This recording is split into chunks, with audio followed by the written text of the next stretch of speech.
नमस्कार मित्रांनो, 29 जून 2026 रोजी येणारी वटपौर्णिमा यंदा अत्यंत खास आणि शुभ मानली जात आहे.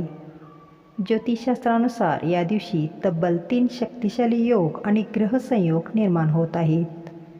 या शुभसंयोगाचा प्रभाव अनेक राशीवर पडणार असला तरी 5 राशींसाठी हा दिवस विशेष लाभदायक ठरण्याची शक्यता आहे. महादेव आणि माता पार्वतीच्या कृपेने धन, यश, वैवाहिक सुख आणि प्रगतीचे नवीन मार्ग खुलू शकतात. म्हणून हा व्हिडिओ शेवटपर्यंत नक्की पहा.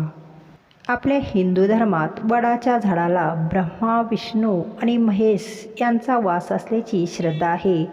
त्यामुळे वडाची पूजा केल्याने कुटुंबात सुख, समृद्धी आणि सकारात्मकता येते असे मानले जाते. त्यामुळे ही वटपौर्णिमा 5 राशींसाठी भाग्याचे दरवाजे उघडणार आहे. त्यामध्ये पौर्णिमा तिथी, सोमवार आणि शुभयोगांच्या संयोगामुळे काही राशींवर विशेष कृपादृष्टी राहण्याची शक्यता आहे. ज्योतिषशास्त्रानुसार हा दिवस 5 राशींसाठी विशेष लाभदायक ठरू शकतो. प्रथम वटपौर्णिमेला असलेले शुभयोग जाणून घेऊ. यामध्ये पहिली आहे ती पौर्णिमा तिथी. पंचांगानुसार पौर्णिमा ही स्वतःच अत्यंत शुभ आणि पुण्यदायी तिथी मानली जाते. धार्मिक कार्य, दानधर्म, जप तप आणि पूजेसाठी हा दिवस विशेष फलदायी मानला जातो. यंदाचे 3 शक्तिशाली संयोग. यामध्ये पहिला आहे तो सिद्धियोग. ज्योतिषशास्त्रानुसार सिद्धियोग हा कोणतेही शुभ कार्य करण्यासाठी सर्वोत्तम मानला जातो. नवीन उपक्रम आणि मंगल कार्यासाठी अनुकूल मानला जातो. या योगात केलेली पूजा, जप, दान आणि व्रत विशेष फलदायी ठरतात.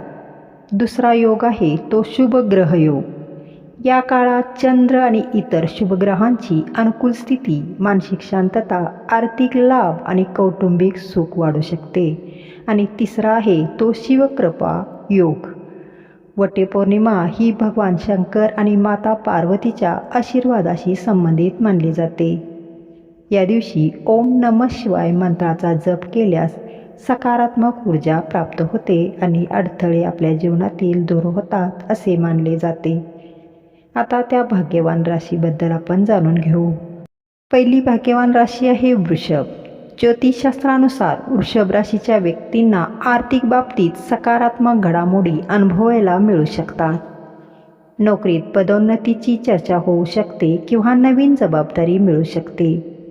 व्यावसायिकांसाठी नवीन ग्राहक आणि फायदेशीर व्यवहाराचे योग आहेत. कौटुंबिक जीवनात आनंदाचे वातावरण राहील. जुन्या गुंतवणुकीतून आपल्याला लाभ मिळण्याची शक्यता आहे. दुसरी राशी आहे मिथुन. ज्योतिषशास्त्रानुसार मिथुन राशीच्या व्यक्तींना भाग्याची चांगली साथ मिळेल. करिअरमध्ये प्रगतीचे मार्ग खुले होतील. नवीन नोकरीच्या शोधात असलेल्यांना चांगली बातमी मिळू शकते. विद्यार्थ्यांसाठीही हा काळ अनुकूल राहील.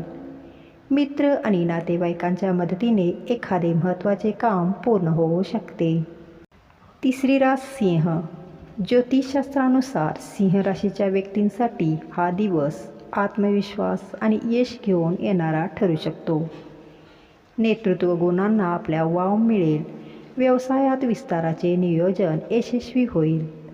आर्थिक लाभाचे संकेत आहेत.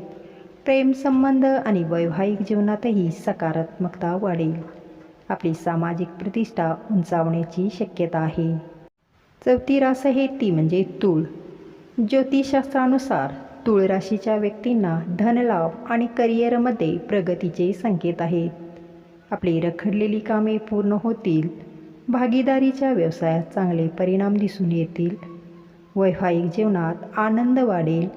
नवीन वाहन किंवा मालमत्ता खरेदीचा विचार पुढे सरकू शकतो. पाचवी रास आहे ती मकर रास, कॅप्रिकॉर्न. ज्योतिषशास्त्रानुसार मकर राशीच्या व्यक्तींना मेहनतीचे फळ मिळण्याची शक्यता आहे. नोकरी आणि व्यवसायात अपेक्षित यश मिळेल. आपली आर्थिक स्थिती मजबूत होईल. वरिष्ठ अधिकारी तुमच्या कामाचे कौतुक करतील. कुटुंबातील सदस्यांकडून सहकार्य मिळेल. आरोग्याच्या दृष्टीनेही हा काळ तुलनेने चांगला राहील.